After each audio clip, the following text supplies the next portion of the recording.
Hi hello welcome back to lucky lady Varamahalakshmi ఛానల్కి. ఈరోజు మనం చెప్పుకునే స్టోరీ చాలా బాగుంటుందండి. ఈ మధ్య స్టోరీలు నేను పోస్ట్ చేయడం మానేస్తాను, కొంచెం బిజీగా ఉండడం వల్ల మళ్ళీ స్టార్ట్ చేస్తున్నాను. ఈ స్టోరీ మీకు నచ్చుతుందని నేను అనుకుంటున్నాను. సో ఈరోజు మనం చెప్పుకోబోయే స్టోరీ చాలా చాలా బాగుంటుందండి. సో ఈరోజు మనం చెప్పుకోబోయే స్టోరీ అమృతఫలం. ఈ అమృతఫలం స్టోరీ చాలా బాగుంటుందండి, నేను చెప్తాను, మీరు వినియండి. మరి అనగనగా కేరళ అనే రాజ్యంలోని ఒక వైద్యుడు ఉండేవాడు. అతను ఎంతో మందికి వైద్యం చేసి మంచి పేరు తెచ్చుకున్నాడు. కానీ తనకి ఒక కుమారుడు అన్నాడు. ఆ కుమారుడు కూడా తండ్రి వృత్తే చేస్తూ ఉండేవాడు. సహజంగా తల్లిదండ్రులు ఏం చేస్తే పిల్లలు అదే చేస్తూ ఉంటారు అంటారు. అదేవిధంగా ఈ వైద్యుడు కుమారుడు కూడా వైద్యుడే. కానీ తిను చేసినంత బాగా తన కుమారుడు వైద్యం చేయలేకపోయేవాడు. పాపం తిను వైద్యం చేసినా సరే తనలాగా తన కుమారుడు వైద్యం చేసి మంచి పేరు తెచ్చుకోవాలని, ప్రజలు మనల్ని పొందాలని ఎంతో అనుకుంటూ ఉండేవాడు.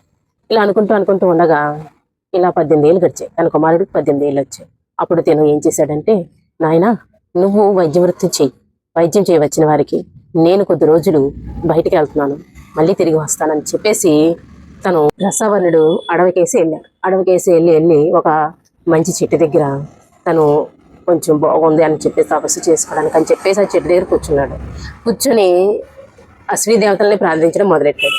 ప్రార్థించగా కొంతకాలానికి అశ్విని దేవతలు ప్రత్యక్షమయ్యారు. త్వరగా అశ్విని దేవతలు ప్రత్యక్షం అవుతారట, కోరుకున్న వరాలని త్వరగా తీరుస్తారట. అదేవిధంగా ఈ రసవర్ణుడు ప్రార్థించగా అశ్విని దేవతలు ప్రత్యక్షమై, నాయన నీకేం వరం కావాలి కోరుకో అని చెప్పేసి అశ్విని దేవతలు అడగ్గా ఈ రసవర్ణుడు వెంటనే, నేను అందరికీ వైద్యం చేయగలగాలి, ప్రతి ఒక్కరు జబ్బుని నయం చేయగలగాలి, అటువంటి వైద్యం చేయగలిగే మూలికలు నాకు కావాలి, అటువంటి చెట్టుకు నాకు కావాలని చెప్పేసి రసవర్ణుడు అడగ్గా అశ్విని దేవతలు సరే అని చెప్పేసి కొన్ని విత్తనాలు ఈ రసవర్ణుడి చేతికి ఇచ్చారు. ఇవి నువ్వు స్వార్థం లేకుండా ఎప్పుడైతే వైద్యం చేస్తావో అప్పటి వరకు పనిచేస్తాయి.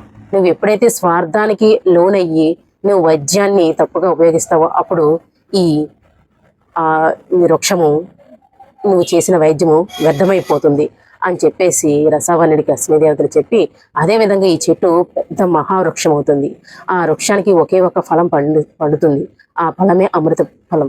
ఆ ఫలాన్ని నీవు ఎట్టి పరిస్థితిలో కొయ్యకూడదు. ఆ ఫలం ఆ చెట్టును ఉన్నంత చెప్పే అది ఆకులు రసం నీకు ఫలిస్తుంది, ఆ వైద్యానికి ఉపయోగపడుతుంది. ఎప్పుడైతే ఆ చెట్టు నుంచి ఆ ఫలాన్ని నువ్వు కోసేవో అప్పుడు ఆ చెట్టుకున్న మహిమలన్నీ పోతాయి, నువ్వు చేసిన వైద్యము వ్యర్థమైపోతుంది అని చెప్పేసి అశ్విని దేవతలు వరమిచ్చి కొన్ని విత్తనాలు ఈ రసవర్ణుడి చేతికిచ్చి వాళ్ళు మాయమైపోతారు. అదేవిధంగా ఈ రసవర్ణుడు తిరిగి తన స్వగ్రామానికి వచ్చి ఒక ఈశాన్యాన్ని ఖాళీ ప్లేస్లో ఆ విత్తనాలు వేయగా చూస్తూ ఉండగానే చిన్న మొక్కగా మొలిసి చాలా పెద్ద చెట్టు అవుతుంది. చెట్టు కాస్త వృక్షం అవుతుంది, మహావృక్షం అవుతుంది. వృక్షమయ్యి వచ్చిన రసవర్ణుడి దగ్గరికి వచ్చిన ప్రతి ఒక్కరికి వైద్యం చేస్తూ బొబ్బలు వచ్చినా, కాలిపోయినా, ఏదో పుండ్లు పుట్టినా, తెలియని జబ్బులు వచ్చినా సరే ఈ రసవర్ణుడి దగ్గరికి వచ్చిన వారికి ప్రతి ఒక్కరికి ఆకులు కోసి దండం పెట్టుకొని మళ్ళీ ఆకులతోటి ఇలా వైద్యం చేస్తే వెంటనే తగ్గిపోతుంటే తన పేరు మారుమోగిపోయి రసవర్ణుడు తన కుమారుడు వైద్యంలో తిరుగులేదు, వాళ్ళు వైద్యం చేస్తే ఎటువంటి రోగాలైనా నయం చేస్తారని చెప్పేసి ఊరు తెలిసిపోయి వాళ్ళ పేరు మారుమోగిపోయింది. వారు ఇచ్చిన డబ్బులతోటి వాళ్ళ కుటుంబం సాగుతూ ఉంది. ఇలా సాగుతున్న క్రమంలో ఒక రోజు ఏమైందంటే, అలా కాలం గడుస్తున్న కొద్ది రసవర్ణుడు మరణించే ముందు తన కుమారుని పిలిచి, నాయనా ఆ వృక్షానికి ఆ చిటారి కొమ్మనున్నది విషఫలం కాదు, అమృత ఫలం. ఆ ఫలం ఉన్నని చెప్పి ఆ చెట్టు మహిమ పనిచేస్తుంది, ఆకులు పనిచేస్తాయి. ఆ చివరినున్న ఆ ఫలాన్ని నువ్వు ఇప్పుడు కూడా కొయ్యరాదు, ఎవరిని కోయించరాదు అని చెప్పేసి రసవర్ణుడు తన కుమారుడికి చెప్పాడు. రసవర్ణుడు కుమారుడి పేరు స్వామిమార్యుడు బాగానే వైద్యం చేశాడు. అలా కొన్నేళ్ళు గడిచిపోతున్నాయి. అలా గడిచి తనకి ఒక 50 ఏళ్ళు వచ్చాయి. ఈ క్రమంలోని రాజుగారికి, ఆ రాజ్యాన్ని పరిపాలించే రాజుగారికి విపరీతమైన కడుపు నొప్పి వచ్చింది.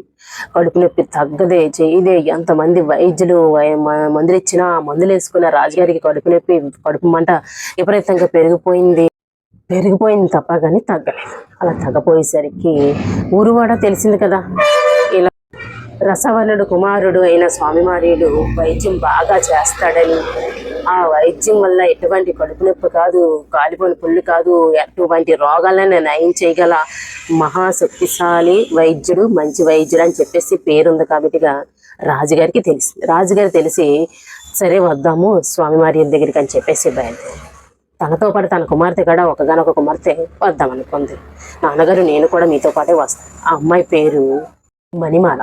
పేరుకి తగ్గగా అమ్మాయి చాలా అందగత్తె. అందుకైతే ఆ రాజు బయలుదేరి సరే నా రాజ్యం పోయినా పర్వాలేదు, నేను పోయినా పర్వాలేదు, నా కడుపు నీకు తగ్గాలి లేదని చెప్పేసి ఏదో విధంగా బాధపడిపోయి ఈ స్వామివారికి వైద్యానికి వస్తాడు. వచ్చి వైద్యానికి ఒక ఇంటి దగ్గర ఇల్లు తీసుకొని బస చేస్తాడు. బస చేసి స్వామివారికి కబురు పెడతాడు. కానీ అప్పటి వరకు ఎన్నో సంవత్సరాల నుంచి వైద్యం చేస్తాడు కానీ స్వామివారుడు ఎప్పుడు స్వార్థంగా ఆలోచించట్లేదు. కానీ మొదటిసారిగా తనకి స్వార్థం మనసులో పుట్టుకొచ్చింది. ఏంటంటే రాజ్యాన్ని ఆ రాణిని తను వివాహం చేసుకోవాలని మనసులో కుతూహలం కలిగింది.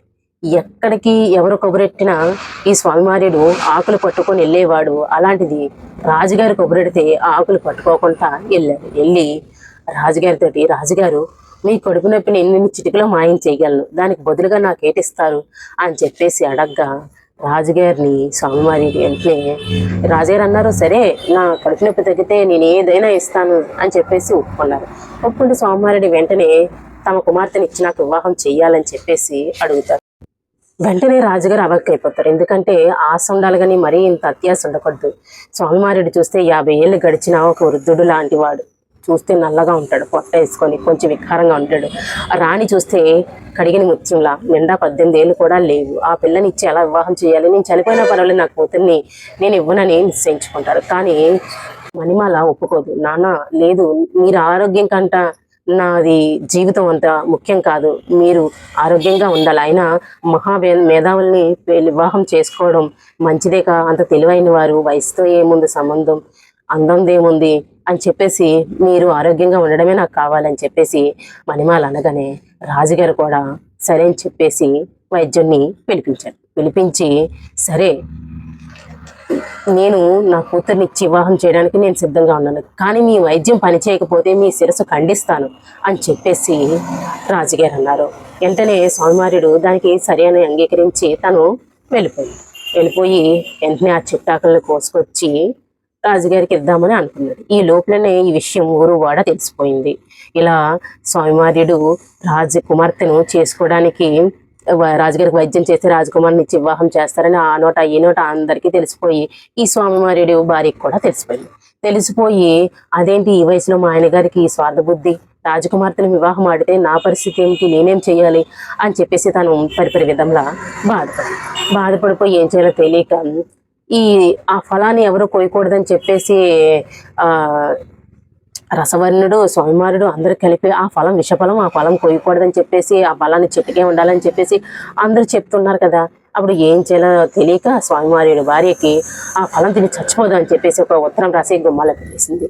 వెంటనే తను స్వామివారుడు ఆకుల రసం నూరి రాజుగారికి ఇస్తే కడుపు నొప్పి తగ్గకపోగా ఇంకా ఎక్కువైపోయి రాజుగారి కింద పడిపోయి దొర్లేస్తుంటే ఊరు వాడు అందరూ చూస్తున్నారు. అంటే రాజుగారి నొప్పి అంటే తగ్గుతుందని అనుకుంటారు కదా, కానీ స్వామివారుడు ఎవరికి ఏమి ఇచ్చినా చిటికలో తగ్గేది ఇదేంటి, రాజుగారి నొప్పి ఎక్కువైపోయిందని చెప్పేసి గగ్గోలు పెట్టేసి తిరుగుతూ ఉంటే ఏమిటి పని చేయలేదు మీ వైద్యం అని చెప్పేసి అందరూ గోలగోలు పెడితే స్వామివారుడు సరేనండి నేను ఇంటికి వెళ్ళి మళ్ళీ వస్తానని చెప్పేసి రాజుగారి దగ్గర పర్మిషన్ అడిగి ఇంటికి వెళ్తాడు. ఇంటికి వెళ్ళగానే అక్కడ ఒక లెటర్ ఉంటుంది. ఆ లెటర్ చదవగానే మీరు రాజకుమార్తెని చేసుకొని మీరు సంతోషంగా ఉండాలి, మీ మధ్యలో నేనెందుకు అని చెప్పేసి తన భార్య ఆ ఉత్తరాన్ని అక్కడ పెట్టేసి వెళ్ళిపోయింది కదా. ఆ ఉత్తరం చదవగానే ఆ చెట్టుకేసి చూడగా ఆ ఫలం లేదు. ఆ ఫలం ఉన్నని చేపే కదా, ఆ అమృత ఫలం ఆ చెట్టును ఉన్నని చేపే దాని ఆకులు పనిచేస్తాయి. ఎప్పుడైతే ఆ ఫలానికి వస్తారో ఆకులు పనిచేయవు. అంతేకాదు స్వార్థంతో ఎప్పుడైతే వైద్యం చేస్తావో అప్పుడు కూడా ఆ ఆకులు పనిచేయవు. అప్పటితో ఆ చెట్టు పనిచేయలేనట్టు, ఆ రసం పనిచేయలేనట్టుని అశ్విని దేవతలు వరం ఇచ్చారు కదా, అదే విధంగా రెండు కూడా పనిచేసి పాపం ఇంకా స్వామివారిని ఏం చేయాలో తెలియక అలాగా దిగాలుగా ఉన్న టైంలో రాజభటులు వచ్చి స్వామివారిని తీసుకెళ్ళిపోయి రాజుగారి ముందు ప్రత్యక్షం పెడితే మరి ఏమిటి నీ వైద్యం పనిచేయలేదు, నిన్ను శిరస్సు ఖండిస్తాం, దానికి సిద్ధమేనా అని చెప్పేసి రాజుగారు అనగానే ఈ స్వామివారుడు ఏం చేయాలో తెలియక అక్కడ భార్య చనిపోయింది అని అనుకున్నాడు. కానీ చనిపోయిందో ఉన్నదో అసలు ఎవరికీ తెలియదు, ఏమైపోయిందో కూడా తెలియదు. ఆ ఫలం తినేసిందని అన్నారు కానీ కోసుకుని మరి ఏమైపోయిందో తనకు కూడా తెలియదు. అంటే వదిలేసి వెళ్ళిపోయినట్టే కదా అనుకుని సరే నేను చనిపోవడానికి సిద్ధమని చెప్పేసి ఆ వైద్యుడు తల వంచగానే వెంటనే ఆకాశంలోంచి పెద్ద శరీరవాణి వాయిస్ వినపడింది. ఆ వాయిస్ అంటే గొంతుక, ఎందుకు ఆ గొంతుకు ఎవరిదో కాదు, తన వైద్యుడు భార్యది. రాజుగారు, నా భర్త జీవితంలో మొదటిసారిగా స్వార్థంతో వైద్యం చేశాడు, తనను క్షమించండి, ఇదే మొదటిసారి. కాబట్టిగా మీ కడుపు నొప్పి ఇంకెప్పటికీ తగ్గిపోయేటట్టు నేను ఒక మూలికని ప్రసాదిస్తున్నానని చెప్పేసి ఒక మూలిక ఆకాశంలోంచి పడగా, ఆ రసాన్ని తీసి మీరు సేవించండి, మీ వైద్యం మీ జబ్బు ఇంక శాశ్వతంగా తగ్గిపోతుంది, కానీ నా భర్తని వదిలేయండి అని చెప్పేసి ఆ శరీరవాణి పలకగా వెంటనే రాజుగారు ఆ నోరు తాగుతుందంటే కడుపు నొప్పి పడాపంచలైపోయి ఇప్పట్లాగే ఆరోగ్యంగా ఉండడం. అది ఇంకా తనకి ఇచ్చిన మాట ప్రకారంగా వైద్యాన్ని ఇంకా శిరస్సు ఖండించకుండా వదిలేస్తారు. ఇంకా సమయవరుడి ఇంటికి వెళ్ళిపోయి ఎప్పటికీ వైద్యం చేయకుండా ఇంకా అలాగ ఉండిపోతుంది. విషఫలం అన్నది ఫలంలో విషం లేదు, మన మనసులో ఉంది. మంచిగా వైద్యం చేస్తే అది మంచిగా జరుగుతుంది, చెడుగా వైద్యం చేస్తే అది చెడు అవుతుందని చెప్పడానికే ఈ స్టోరీ. దీని మోరల్ ఏంటంటే, మనం మంచిగా ఉంటేనే మంచి ఫలితం వస్తుంది, చెడుగా మనం ప్రవర్తిస్తే చెడు ఫలితమే మనకి వస్తుంది అని చెప్పడానికే ఈ అశ్విని దేవతల ఈ కథ, ఈ అమృత ఫలం స్టోరీ. ఎలా ఉంది? నచ్చితే లైక్ చేయండి, షేర్ చేయండి, సబ్స్క్రైబ్ చేసుకోండి.